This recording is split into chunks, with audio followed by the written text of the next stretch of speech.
IPL 2026ರ ಸೀಸನ್ನಲ್ಲಿ May 6ರಂದು ಹೈದರಾಬಾದ್ನ ರಾಜೀವ್ ಗಾಂಧಿ ಅಂತಾರಾಷ್ಟ್ರೀಯ cricket ಸ್ಟೇಡಿಯಂನಲ್ಲಿ Sunrisers Hyderabad SRH ಮತ್ತು ಪಂಜಾಬ್ ಕಿಂಗ್ಸ್ ಪಿಬಿಕೆಎಸ್ ನಡುವೆ 49ನೇ ಪಂದ್ಯ ನಡೆದಿತ್ತು. ಅದು ಒಂದು ಮಹತ್ವದ ಪೈಪೋಟಿ.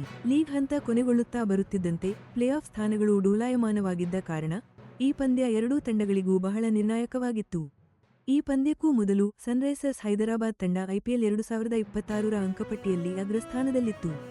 ಅವರು 11 ಪಂದ್ಯಗಳಿಂದ 14 ಅಂಕಗಳನ್ನು ಗಳಿಸಿ 7 ಗೆಲುವು ಮತ್ತು 4 ಸೋಲುಗಳನ್ನು ಕಂಡಿದ್ದರು. ಪಂಜಾಬ್ ಕಿಂಗ್ಸ್ ಕೂಡ ಹಿಂದೆ ಬಿದ್ದಿರಲಿಲ್ಲ. 10 ಪಂದ್ಯಗಳಿಂದ 13 ಅಂಕಗಳೊಂದಿಗೆ ಅವರು ಎರಡನೇ ಸ್ಥಾನದಲ್ಲಿದ್ದರು. 6 ಗೆಲುವು, 3 ಸೋಲು ಮತ್ತು 1 ಫಲಿತಾಂಶವಿಲ್ಲದ ಪಂದ್ಯ ಅವರ ಖಾತೆಯಲ್ಲಿತ್ತು. ಇನ್ನು ಈ ಎರಡೂ ತಂಡಗಳ ನಡುವಿನ ಐತಿಹಾಸಿಕ ಪೈಪೋಟಿ ಹೆಚ್ಚಾಗಿ ಎಸ್ಆರ್ಎಚ್ ಪರವಾಗಿಯೇ ಇದೆ.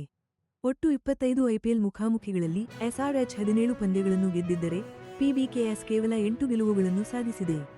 ಈ ಸೀಸನ್ನಲ್ಲಿ ಎರಡೂ ತಂಡಗಳು ಆಕ್ರಮಣಕಾರಿ ಬ್ಯಾಟಿಂಗ್ ತಂತ್ರಗಳನ್ನು ಅನುಸರಿಸುತ್ತಿರುವುದರಿಂದ ಈ ಪಂದ್ಯ ಹೈಸ್ಕೋರಿಂಗ್ ಆಗುವ ನಿರೀಕ್ಷೆಯಿತ್ತು.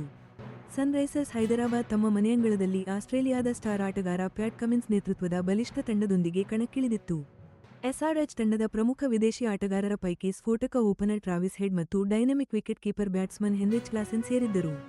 ಅಲ್ಲದೆ ನಿತೀಶ್ ಕುಮಾರ್ ರೆಡ್ಡಿ, ಹರ್ಷ್ ದುಬೆ ಹಾಗೆ 2026ರ ಸೀಸನ್ಗಾಗಿ ಎಸ್ಆರ್ಎಚ್ ಬರೋಬ್ಬರಿ 13 ಕೋಟಿ ರೂಪಾಯಿಗೆ ಖರೀದಿಸಿದ ಲಿಯಾಮ್ ಲಿವಿಂಗ್ಸ್ಟೋನ್ ಅವರಂತಹ ಪ್ರತಿಭಾವಂತ ಆಟಗಾರರು ತಂಡದಲ್ಲಿದ್ದರು. ಪವರ್ ಪ್ಲೇನಲ್ಲಿ ತಮ್ಮ ಭರ್ಜರಿ ಪ್ರದರ್ಶನಕ್ಕೆ ಹೆಸರುವಾಸಿಯಾಗಿದ್ದ ಎಸ್ಆರ್ಎಚ್ ಬ್ಯಾಟಿಂಗ್ ಲೈನಪ್ ಪ್ರತಿ ಓವರ್ಗೆ 11.5 ರನ್ಗಳಿಗಿಂತ ಹೆಚ್ಚು ರನ್ರೇಟನ್ನು ಸತತವಾಗಿ ಕಾಯ್ದುಕೊಂಡು ತಮ್ಮ ಪ್ರಾಬಲ್ಯವನ್ನ ಮಧ್ಯಮ ಓವರ್ಗಳವರೆಗೂ ಮುಂದುವರಿಸಿತ್ತು.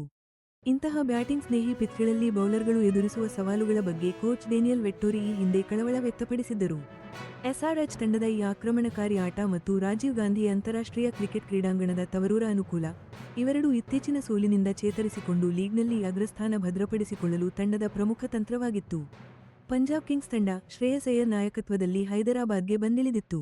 ಇತ್ತೀಚಿನ ಸೋಲುಗಳ ನಂತರ ಬೌಲಿಂಗ್ ವಿಭಾಗದ ಮೇಲೆ ಸಾಕಷ್ಟು ಮಾತುಗಳು ಕೇಳಿಬಂದಿದ್ರು. ಪ್ಲೇಆಫ್ನಲ್ಲಿ ತಮ್ಮ ಬಲವಾದ ಸ್ಥಾನ ಉಳಿಸಿಕೊಳ್ಳುವ ದೃಷ್ಟಿಯಿಂದ ಅವರು ಬಂದಿದ್ರು. 2026ರ ಪಿಬಿಕೆಎಸ್ ತಂಡದಲ್ಲಿ ವೇಗದ bowler Harshdeep Singh, allrounder Marcus Stoinis, Lockie Ferguson ಅಂತಹ ಪ್ರಬಲ ಆಟಗಾರರ ದಂಡನ್ನೇ ಹೊಂದಿತ್ತು. ಹಾಗೆ ತಂಡದ ಆಕ್ರಮಣಕಾರಿ ಬ್ಯಾಟಿಂಗ್ ಶೈಲಿ ಈ ಐಪಿಎಲ್ ಸೀಸನ್ನಲ್ಲಿ ಪವರ್ ಪ್ಲೇನಲ್ಲಿ ಅತಿ ವೇಗವಾಗಿ ರನ್ ಗಳಿಸೋ ಟೀಮ್ಗಳಲ್ಲಿ ಒಂದಾಗಿತ್ತು. ಶ್ರೇಯಸ್ ಅಯ್ಯರ್, ಮಾರ್ಕಸ್ ಸ್ಟೋಯಿನಿಸ್, ಶಶಾಂಕ್ ಸಿಂಗ್ ಅಂತಹ ಪವರ್ ಹಿಟ್ಟರ್ಗಳು ತಂಡದಲ್ಲಿದ್ದರಿಂದ ಒಂದು ದೊಡ್ಡ ಸ್ಕೋರ್ ಆಗುತ್ತೆ ಅಂತ ಎಲ್ಲರೂ ನಿರೀಕ್ಷೆ ಮಾಡಿದ್ರು. ನಿನ್ನೆ ನಡೆದ ಈ ಪಂದ್ಯದ ಫಲಿತಾಂಶ ಎರಡೂ ತಂಡಗಳಿಗೆ ತುಂಬಾ ಮಹತ್ವದ್ದಾಗಿತ್ತು. ಯಾಕಂದ್ರೆ ಐಪಿಎಲ್ 2026ರ ಪ್ಲೇಆಫ್ ರೇಸ್ ತುಂಬಾ ಟೈಟ್ ಆಗಿತ್ತು. 49ನೇ ಪಂದ್ಯದ ಸ್ಪಷ್ಟ ಸ್ಕೋರ್ ಕಾರ್ಡ್ ಮಾಹಿತಿ ನಮ್ಮಲ್ಲಿ ಲಭ್ಯವಿಲ್ಲವಾದ್ರೂ